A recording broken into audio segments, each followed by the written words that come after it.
Hello दोस्तों, आज हम लोग कक्षा 6 का सामाजिक एवं राजनीतिक जीवन अध्याय 3 पढ़ेंगे। सरकार क्या है? ठीक है दोस्तों, पढ़ने से पहले आप लोगों से एक रिक्वेस्ट है कि मेरे वीडियो को ज़रूर लाइक कर दीजिएगा। चलिए आगे बढ़ते हैं। आपने सरकार शब्द का जिक्र कई बार सुना होगा। इस पाठ में आप यह पढ़ेंगी कि सरकार क्या है और यह हमारे जीवन में कितनी महत्वपूर्ण भूमिका निभाती है। सरकारें क्या करती हैं, वे निर्णय कैसे लेती हैं। अलग अलग तरह की सरकारों जैसे लोकतांत्रिक सरकार एवं राजतंत्रीय सरकार के बीच क्या अंतर है, चलिए पढ़कर पता लगाते हैं। सरकार से कामगारों के अधिकारों की रक्षा की मांग।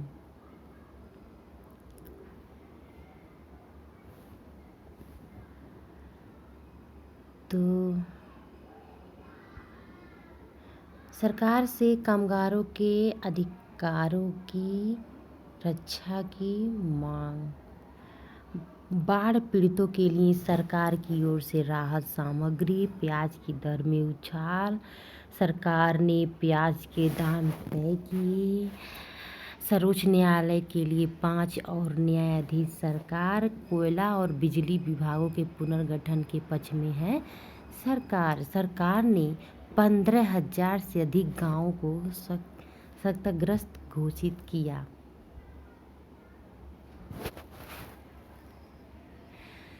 ऊपर दी गई अखबार की सुर्खियों को देखिए। इनमें सरकार के जिन कामों की बात की जा रही है उनकी सूची बनाइए। क्या सरकार का काम बहुत ही विस्तृत नहीं है? आपके अनुसार सरकार क्या है? कक्षा में इस पर चर्चा कीजिए।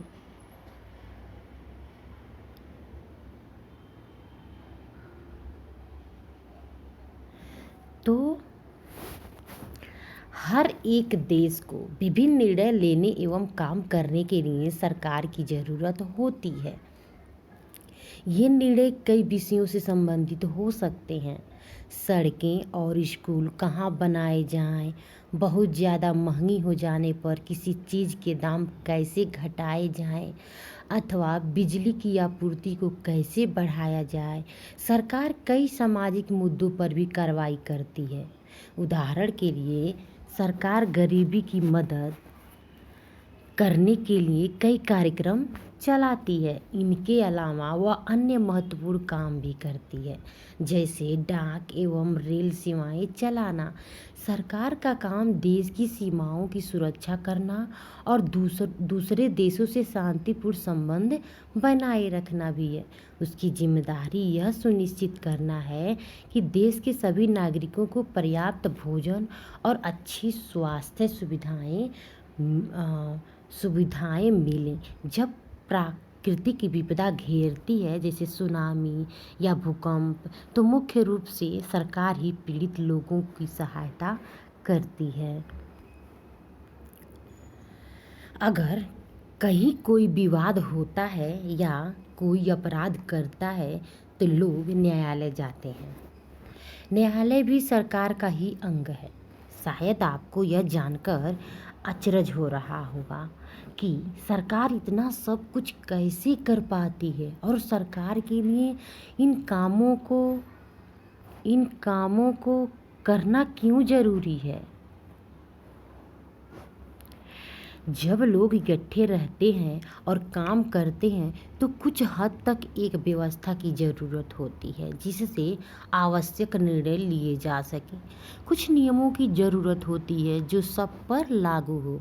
उदाहरण के लिए संसाधनों के नियंत्रण और देश की सीमा की सुरक्षा की ज़रूरत होती है ताकि लोग सुरक्षित महसूस कर सकें। लोगों के लिए सरकार कई तरह के काम करती है। वह नियम बनाती है, निर्णय लेती है और अपनी सीमा में रहने वाले लोगों पर उन्हें लागू करती है। तो हम लोग इसको देखते हैं।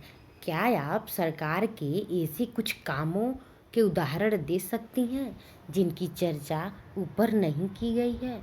तो हाँ, ज़रूर। जैसे नए उद्योगों की स्थापना करती है, ये सभी सरकार के कार्य हैं। दूसरे देशों से व्यापार करती है, खेलों के विकास के लिए काम करती है। ठीक है दोस्तों, तो हम लोग आगे बढ़ते हैं। आप लोगों को शायद समझ में आ गया हो गया। तो कुछ उदाहरण जो सरकार के अंग हैं, सर्वोच्च न्यायालय एक है, तो भारत पेट्रोलियम, भारतीय रेल।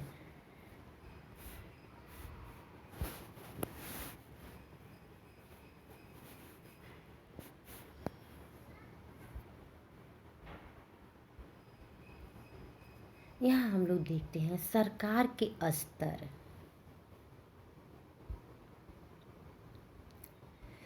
अब आपको पता है कि सरकार कितनी सारी अलग अलग चीज़ों के लिए जिम्मेदार है, तो क्या आप सोच सकती हैं कि सरकार ये सारे इंतजाम कैसे करती होगी। दरअसल सरकार अलग अलग स्तरों पर काम करती है, स्थानीय स्तर पर, राज्य के स्तर पर एवं राष्ट्रीय स्तर पर। स्थानीय स्तर का मतलब आपके गांव, शहर या मोहल्ले से है। राज्य स्तर का मतलब होता है कि जो पूरे राज्य स्तर का मतलब होता है कि जो पूरे राज्य को ध्यान में रखे। जैसे हरियाणा या असम की सरकार पूरे राज्य में काम करती है। जैसे हरियाणा या असम की सरकार पूरे राज्य में काम करती है। राष्ट्रीय स्तर की सरकार का संबंध पूरे देश से होता है। इस किताब में आप आगे चलकर पढ़ेंगे कि स्थानीय सरकार कैसे काम करती है, और आगे की कक्षाओं में राज्य एवं राष्ट्रीय स्तर पर सरकार के कामों के बारे में आप जानेंगे।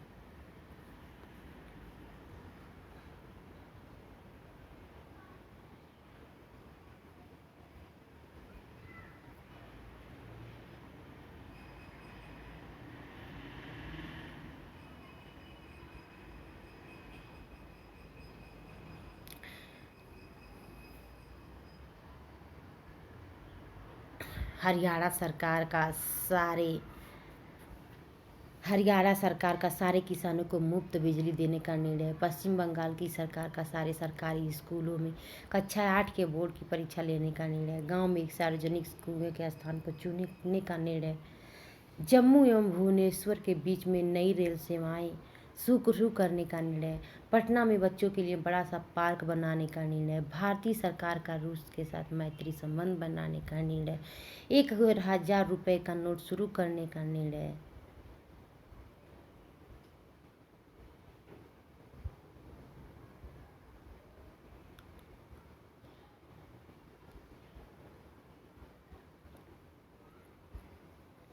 सरकार एवं कानून।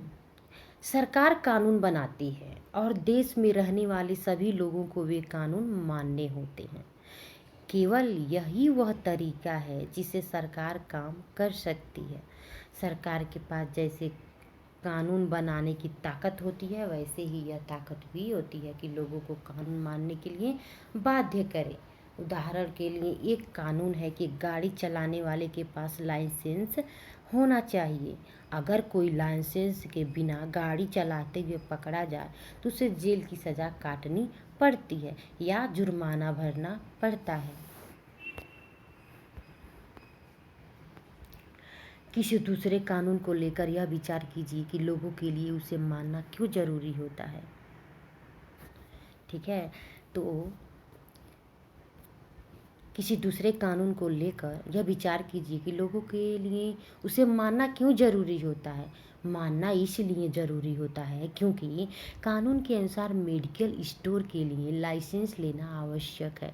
यदि कोई व्यक्ति बिना लाइसेंस के मेडिकल स्टोर चलाते हुए पकड़ा जाता है तो उसे जेल की सज़ा काटनी पड़ती है। ठीक है दोस्तों, चलिए आगे बढ़ते हैं। सरकार जो कार्रवाई कर सकती है, उसके अलावा अगर लोगों को लगे कि किसी कानून का ढंग से पालन नहीं हो रहा है तो वे भी कुछ कदम उठा सकते हैं। उदाहरण के लिए, अगर किसी व्यक्ति को यह लगे कि उसको उसके धर्म या उसकी जात के कारण किसी नौकरी में नहीं लिया गया, तो वह न्यायालय जा सकती है और यह दावा कर सकती है कि कानून का पालन नहीं हो रहा है। तब न्यायालय आदेश देगा कि क्या कदम उठाने की ज़रूरत है।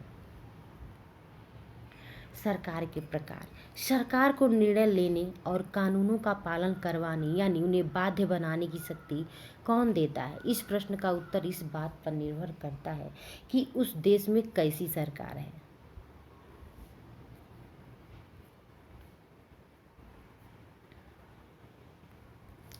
लोकतंत्र में लोग ही सरकार को यह शक्ति देते हैं। लोग ऐसा चुनाव के माध्यम से करते हैं। वे अपनी पसंद के नेता को वोट देकर चुनते हैं। एक बार चुन लिए जाने के बाद यही लोग सरकार बनाते हैं। लोकतंत्र में सरकार को अपने निर्णयों उठाए गए कदमों का आधार बताना होता है और सफाई देनी होती है। एक दूसरी तरह की सरकार होती है जिसे राजतंत्री सरकार कहते हैं। इस समय राजा या रानी के पास निर्णय लेने और सरकार चलाने की शक्ति होती है। राजा के पास सलाहकारों का एक छोटा सा समूह होता है जिससे वह विभिन्न मुद्दों पर चर्चा कर सकता है। अंतिम निर्णय लेने की शक्ति उसी के पास रहती है। लोकतंत्र के समान राजतंत्र में राजा या रानी को अपने निर्णय के आधार पर नहीं बताने पड़ते हैं, न ही अपने निर्णयों की सफाई देनी पड़ती है।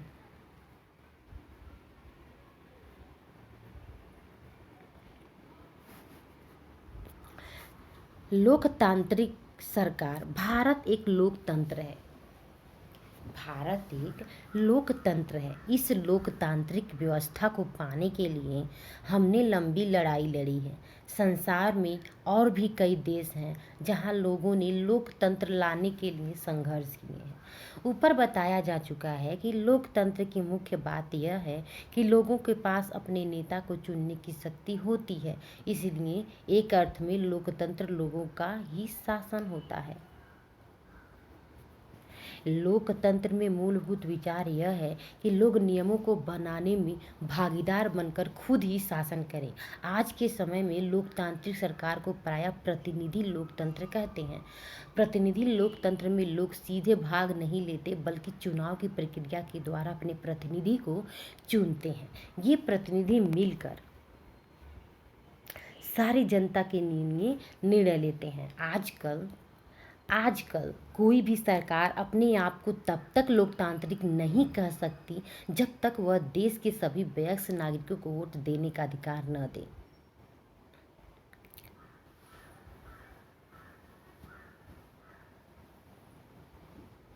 लेकिन हमेशा ऐसा नहीं था।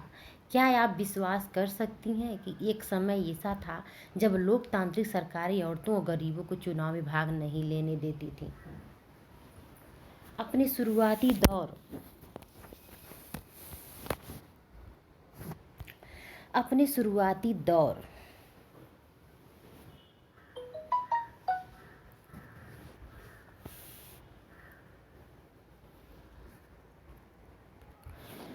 अपने शुरुआती दौर में सरकारें केवल उन्हीं पुरुषों को वोट देने देती थी जो पढ़े लिखे थे और जिनके पास अपनी संपत्ति होती थी। इसका मतलब था कि औरतों, गरीबों और अशिक्षित को वोट देने का अधिकार नहीं था। ऐसी स्थिति में देश उन्हीं नियमों के सहारे चलते थे जो एक गिने चुने पुरुष बनाते थे।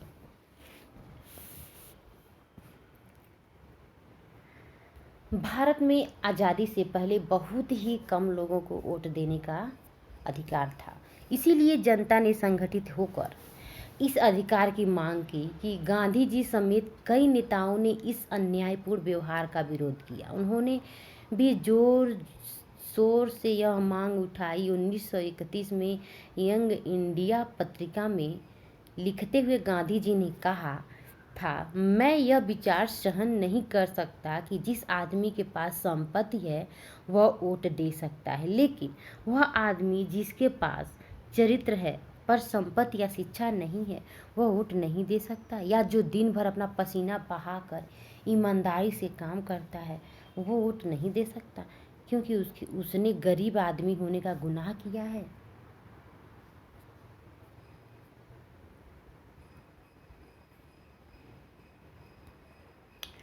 संसार में कहीं भी सरकारों ने स्वेच्छा से अपनी शक्ति लोगों के साथ नहीं बांटी है। पूरे यूरोप और अमेरिका में महिलाओं और गरीबों को सरकार के कार्यों में भागीदारी के लिए संघर्ष करना पड़ा। महिलाओं द्वारा मताधिकार के लिए किए गए संघर्ष ने प्रथम विश्व युद्ध के दौरान और मजबूती पकड़ी। इस आंदोलन को महिला मताधिकार आंदोलन कहते हैं और अंग्रेजी में इसे सफ्रेज मूवमेंट कहते हैं।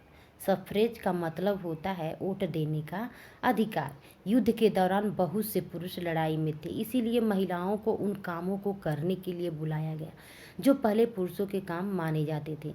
जब महिलाओं ने विभिन्न प्रकार के काम और उनकी व्यवस्था करना शुरू किया तो लोगों को यह देखकर बड़ा आश्चर्य हुआ कि उन्होंने महिलाओं और उनकी क्षमताओं के बारे में क्यों इतनी गलत रूढ़िबद्ध धारणाएं बना रखी थी कि महिलाएं ये काम नहीं कर सकती। इस तरह महिलाओं को निर्णय लेने में समान रूप से योग्य माना जाने लगा। महिला मताधिकार आंदोलन की साथियों ने सभी महिलाओं के लिए वोट देने के अधिकार की मांग की, उनकी आवाज़ सुनी जाए। इसके लिए उन्होंने जगह जगह पर अपने आप को लोहे की जंजीरों से बांधकर प्रदर्शन किया। उनमें से कई क्रांतिकारी महिलाएं जेल गईं और भूख हड़ताल पर कर बैठीं। अमेरिका में औरतों को वोट देने का अधिकार 1920 में मिला, जब इंग्लैंड की औरतों को यह अधिकार कुछ सालों बाद 1928 में मिला।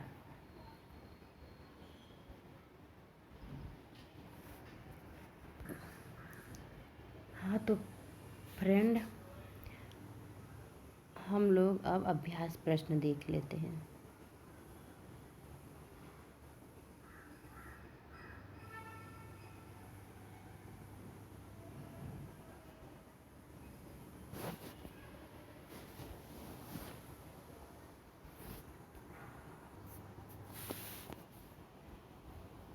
प्रश्न 1 है, आप सरकार शब्द से क्या समझती हैं? एक सूची बनाइए, किस तरह से सरकार आपके जीवन को प्रभावित करती है। तो हम अच्छी तरह से बता सकते हैं कि आप सरकार शब्द से क्या समझते हैं। तो सरकार कुछ लोगों का ऐसा समूह है जो लोगों के लिए व्यवस्था करती है, ठीक है, नियम बनाती है और निर्णय लेती है। इन नियमों को अपने देश में रहने वाले लोगों पर लागू करती है, ठीक है दोस्तों। तो सरकार के कई निम्न प्रकार से हमारे जीवन को प्रभावित करती हैं। सरकार निम्न प्रकार से हमारे जीवन को प्रभावित करती हैं, जैसे हुआ देश की सीमाओं की रक्षा करना तथा दूसरे देशों से शांतिपूर्ण संबंध स्थापित करना, देश के लोगों को जन सुविधाएं जैसे परिवहन, शिक्षा, स्वास्थ्य, संचार आदि उपलब्ध कराना, देश में लोक कल्याणकारी योजनाएं लागू करना, विपदाओं के समय पीड़ित लोगों को सहायता पहुंचाना, देश में शांति तथा कानून व्यवस्था लागू करना। दूसरा देखेंगे, सरकार को कानून के रूप में सबके लिए नियम बनाने की क्या ज़रूरत है। तो सरकार को कानून के रूप में सबके लिए नियम बनाने की ज़रूरत इसलिए है क्योंकि देश में सभी लोग इकट्ठे रहते हैं और काम करते हैं, तो इस सब के लिए एक व्यवस्था की आवश्यकता होती है जिससे आवश्यक निर्णय लिए जा सके। देश के संसाधनों पर नियंत्रण रखने के लिए भी सरकार को कुछ नियम बनाने पड़ते हैं ताकि सभी लोग इन संसाधनों का उपयोग कर सकें। देश में शांति व्यवस्था बनाए रखने के लिए भी कुछ कानून बनाने पड़ते हैं ताकि देश का शासन सुचारू रूप से चल सके, ठीक है फ्रेंड। अब ये देखते हैं लोकतांत्रिक सरकार की आवश्यक लक्षण क्या है। तो लोकतांत्रिक सरकार के लक्षण यह है कि लोकतांत्रिक सरकार का चुनाव देश के सभी वयस्क नागरिकों द्वारा किया जाता है। लोकतांत्रिक सरकार को अपने निर्णय उठाए गए कदमों का आधार बताना होता है और सफाई देनी होती है। 4 है, महिला मताधिकार आंदोलन क्या है, उसकी उपलब्धि क्या थी। तो महिलाओं द्वारा मताधिकार के लिए आंदोलन चलाया गया था। इस आंदोलन को महिला अधिकार आंदोलन कहा जाता था। पूरे यूरोप और अमेरिका में महिलाओं को सरकार के कार्यों में भागीदारी का अधिकार नहीं था। महिलाओं को सरकार के कार्यों में भागीदारी के लिए संघर्ष करना पड़ता था। प्रथम विश्व युद्ध के दौरान महिलाओं का यह आंदोलन और अधिक मजबूत हुआ, क्योंकि इस दौरान महिलाओं ने पुरुषों द्वारा किए जाने वाले कार्यों को किया तथा उन्होंने महिलाओं को उनकी क्षमताओं के बारे में फैली गलत रूढ़ि व धारणाओं को दूर किया और यह साबित किया कि महिलाएं केवल काम ही नहीं कर सकती बल्कि निर्णय लेने में भी योग्य हैं। इसके बाद अमेरिका में औरतों को वोट देने का अधिकार 1920 में तथा इंग्लैंड में यह अधिकार 1928 में दे दिया गया। ऊपर हम लोग पढ़े हैं ना, ये सब 5 है। गांधी जी का दृढ़ विश्वास था, हाँ, गांधी जी का दृढ़ विश्वास था कि भारत में हर एक वयस्क को वोट देने का अधिकार मिलना चाहिए, लेकिन बहुत सारे लोग उनके विचारों से सहमत नहीं हैं। बहुत लोगों को लगता है कि अशिक्षित लोगों को, ज़्यादातर गरीब हैं, वोट देने का अधिकार नहीं मिलना चाहिए। आपको क्या विचार है? क्या आपको लगता है कि यह भेदभाव एक रूप है? हमारे विचार से भारत में सभी वयस्कों को वोट देने का अधिकार मिलना चाहिए। इन वयस्कों में अशिक्षित और गरीब लोग भी शामिल हैं, क्योंकि वोट देने के अधिकार का अर्थ है शासन में भागीदारी। यदि हम अशिक्षित और गरीब लोगों को वोट देने के अधिकार से वंचित रखते हैं तो हम लोकतांत्रिक व्यवस्था के अन्य मूल्य समानता का पालन भी नहीं करते हैं। दूसरे, हम उनके शासन में भागीदारी के अधिकार को छीनते हैं, जिससे वह निर्णय लेने की प्रक्रिया में शामिल हो सकता है तथा अपने देश के हित में निर्णय ले सकता है। ठीक है दोस्तों, तो ये अध्याय 6 कक्षा 6 का अध्याय 3 समाप्त हुआ। अब हम लोग अगले वीडियो में मिलते हैं फ्रेंड।